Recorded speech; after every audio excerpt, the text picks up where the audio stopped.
What are the cultural shifts? It sounded like that we need to be thinking about in terms of our own relationship with our second skin. I think that's the first thing. It is your second skin. And so understanding that the animals and the plants that clothe you are alive, and they deserve, a certain amount of respect in the way that they're grown, and the way that they're harvested, and the way that they're processed, and who sews them and composes your second skin needs to be treated well. So again, it's just going back to, did every human, plant, and animal that interacted with this human necessity that is now creating the ability for me to leave my house every day, because you wouldn't leave your house without it, how has that come to be? So asking the question, and then also thinking about quality over quantity.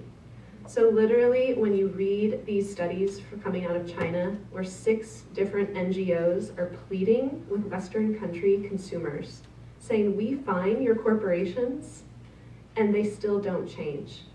We can fine them until the cows come home. That's not a direct quote. But we can keep fining them, and they will keep polluting our waterways. We like the jobs. We're kind of willing to deal with it. But one of the strategies in changing the supply chain is actually being put in your lap. So certified organic is one way to go. Mending, repairing, clothing swaps, recycling what you have, spending a lot of time thinking about the kind of garment you want. Essentially, what do you need? I have 20 garments with my underwear and socks. 20 items of clothing. I have a wardrobe that there's air between each piece, and I have a very small closet. So what do you essentially need? How often do you really need to wash it? When it rips or takes on some other shape or form, can I repair it? Do I need synthetic dyes? Do I need to look like a bright red cherry Corvette? Could I look like maybe a rusty red burnt sienna color? Could I look more like the earth from which I came?